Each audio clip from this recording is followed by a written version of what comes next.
In this short video, I want to tell you a story about how you can position your marketing in a way that gets a lot more people to respond to it, independent of whether you may like it or not. And so when I was starting out, right, I struggled to get people to buy what I knew would help them, right? So when I started in fitness, I wanted to say, hey, there's a sustainable way to look the way you want to look. You just need to learn how to count your macros and do resistance training. And if you do that, you look the way you want to look. But for whatever reason, my marketing that talked about that, because I knew it was true, didn't get people to respond, right? And I didn't get any new customers, even though I knew I was saying the truth, right? And later on in my career, before I learned this lesson, I was doing marketing for a dentist, and I was running ads, and we had landing pages that we had built, and it was working. And he called me up furious, and he was like, "This looks horrible. This is terrible for my brand. I would never sign up for something like this." And I was like, "Well, it's a good thing that you're not your customers. You already have nice teeth, right?" And so the story that drove this home for me was a story that's become famous in our community called the ham and the garlic. And so the way the story goes is there's a little kid, and he was incredibly excited to please his dad, right? And his dad one day decides to give him a dog and says, "Listen, son, you got to take good care of this dog, and if you don't take good care of the dog, then it means you're not responsible. All right, so you got to take good care of it if we're going to buy it." He says, "Okay." So he gives him the dog. And so one day the dad goes to work, a couple weeks later, and the kid sees the dog, he's playing with him, and he notices he's got ticks all over him. And he's like, "Oh my God," and he's super distraught. And he's like, "What am I going to do? What am I going to do?" And so he runs over into the other room, whose grandmother, who's looking after him while his dad's at work. And he says, "Grandma, like, what do I do? The dog's got ticks all over him." And the grandma says, "Mijo, you just have to give the dog some garlic. All right, so go feed him some garlic, and then the ticks will go away." So the kid goes and he tries to feed the dog garlic, and the dog's moving his head because it smells like garlic. He doesn't want to eat it, right? And so he goes back to the grandmother and says, "Grandma, I tried the garlic. It didn't work. What do I do?" And she says, "Mio, did you just try and give him the garlic straight up?" And he's like, "Yeah." He says, Mio, you have to wrap it in ham.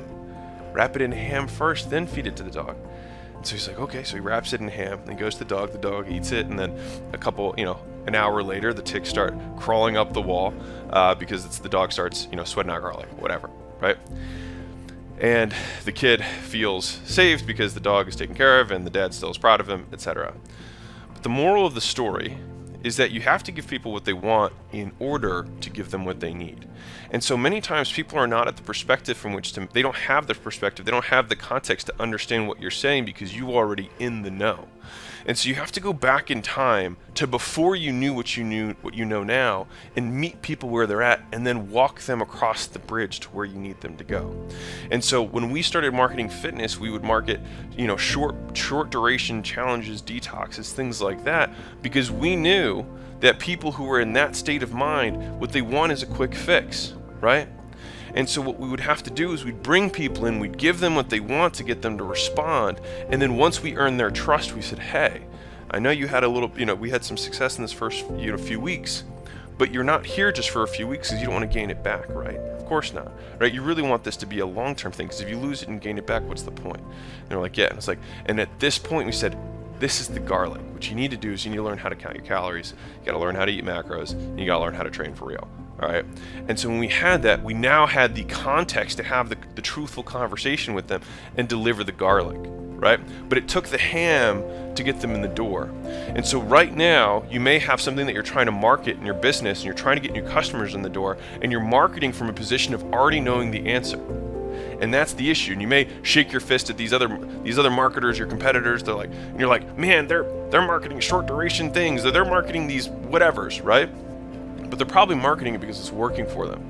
And so I'd encourage you to shift your perspective from saying, "This is the truth," to "This is their truth right now.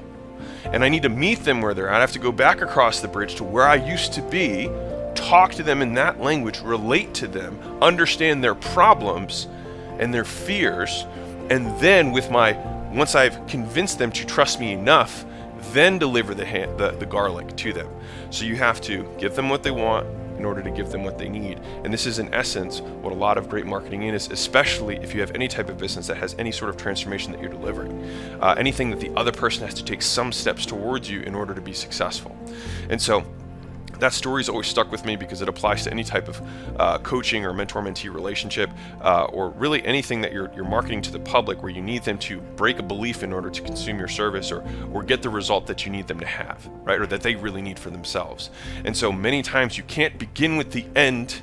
You can begin with the end in mind, but you do not begin with the end. You have to start where they're at and then take them along the journey the same one you did so that they can get to where they want to go, which is where you know is going to be the best place for them.